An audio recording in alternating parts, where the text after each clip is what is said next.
Hi, I'm Katrina Watson, a former Daisy, Brownie, and Junior. I'm so thrilled that all of the skills that I learned through Girl Scouts have certainly helped me be where I am today. Today, I'm a wife, I'm a mother, I'm a daughter, I'm a sister.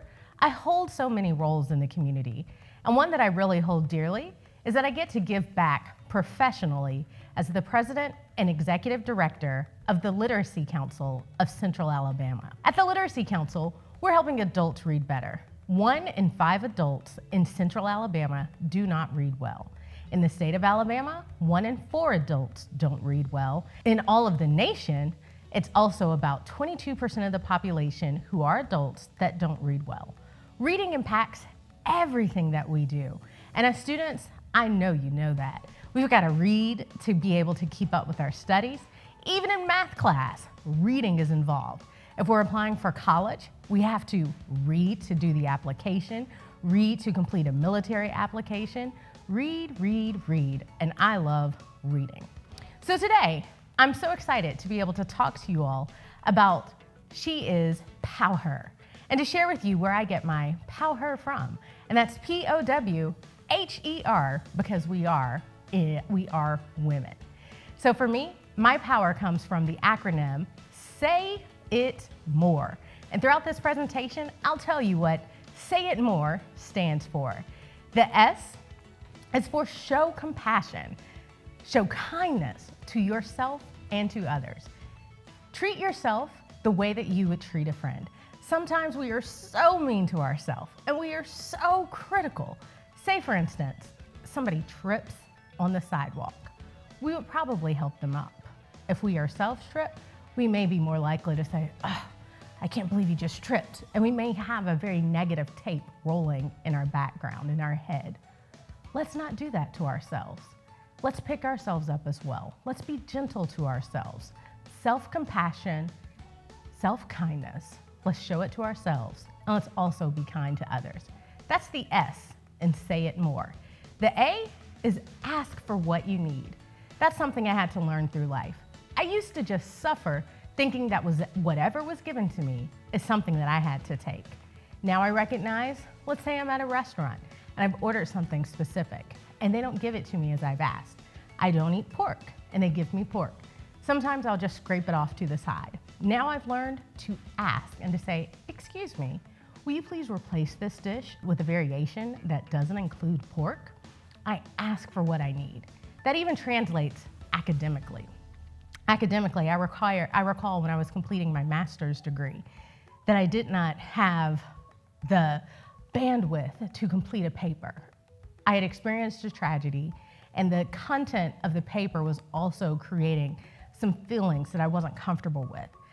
And I didn't want to ask the professor for an extension because I thought that would make it seem like I was a procrastinator or that I could not handle the work. But the truth of the matter is, I needed more time. And trying to get it done in the time frame that the professor desired was really difficult. So I asked for what I needed, and the professor granted it to me. The professor said, "How long do you need to complete the paper?" It's not always that a professor will say, "Take all the time that you need." But the point is that I asked for what I needed, and I was able to get it. And the flip side of that is if you don't ask, you don't get it. So ask for what you need. The Y in Say It More stands for You Are Enough. That is my personal superpower, is understanding and recognizing that I am enough. Just for being here, just for existing, I am enough. And that's the same for you. Regardless of what's going on, regardless of where you've come from, you are enough. I remember growing up feeling a little bit of embarrassment and being ashamed because my parents divorced. And I thought, what does this mean for me? How on earth am I going to be able to handle that? And that's a common situation. And my dad was the main breadwinner. And so it changed our financial situation completely. And I remember senior year, I couldn't even afford the limo for the prom ride. And I didn't want to tell anybody. I was embarrassed. I thought I wasn't enough. And as it turns out, it was perfectly fine.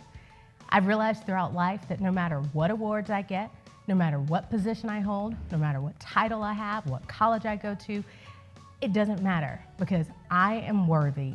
I deserve to be here. So that why is you are enough. For the I couldn't decide, so I had two I's, integrity and be intentional.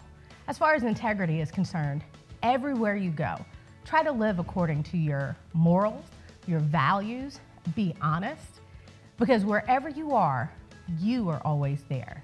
Where you are physically may change, but yourself, you need to be able to carry yourself in a way that you are proud of, that represents who you are, who you want to be, who your family is, etc. So live with integrity and also live intentionally.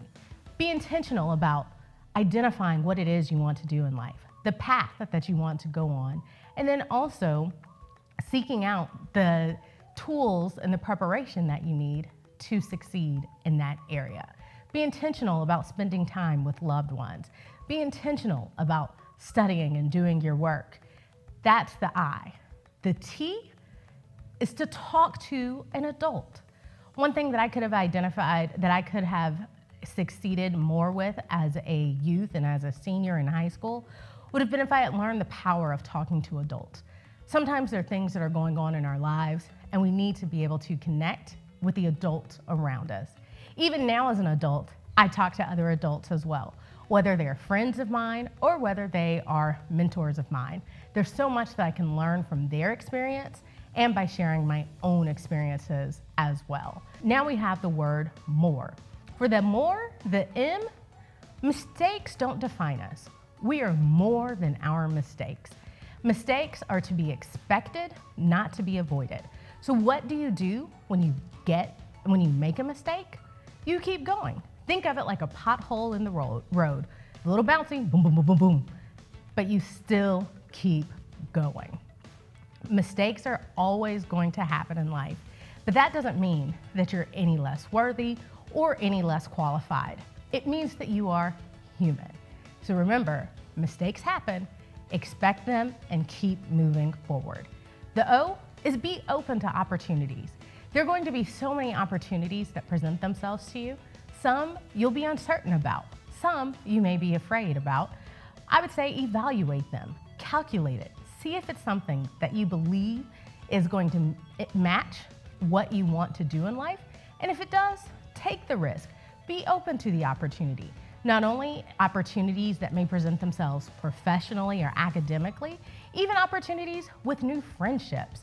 Be willing to take the risk and be vulnerable and go out to lunch with somebody who is of interest and whose values align with yours as well. The R, there are two things that we need to do with R.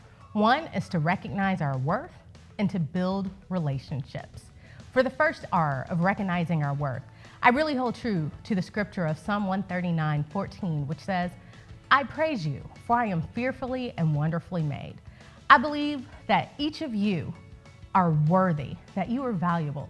Just as much as the trees are worthy and valuable and add to their own environment, so do we as people. Be your full self. Recognize who you are and that you have something to bring to every space that you are in. Relationships, they carry us everywhere in life. Every job that I have had has come through a relationship.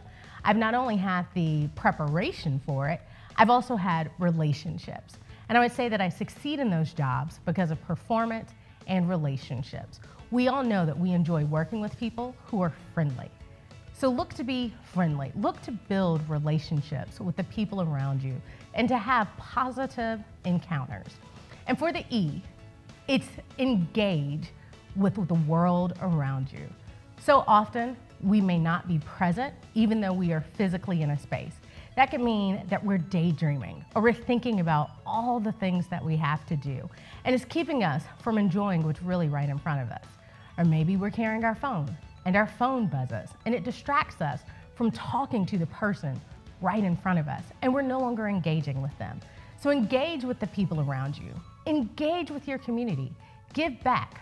Do community service. And that is engagement. So for me, the principles that I live by, it falls in line to the acronym say it more. And what I also love about the concept of say it more is that it's something that as women at face value, we just need to do. We need to speak up for ourselves. We need to advocate for those around us, advocate for change and for fairness and just all the things that need to do. So practice the say it more principles that I discussed in this presentation, and also practice the overall concept of say it more. I'll leave you with the same words that I share with my children, and those words are, you are enough, you matter, you are special, and you are loved. Thank you for the opportunity to speak with you today.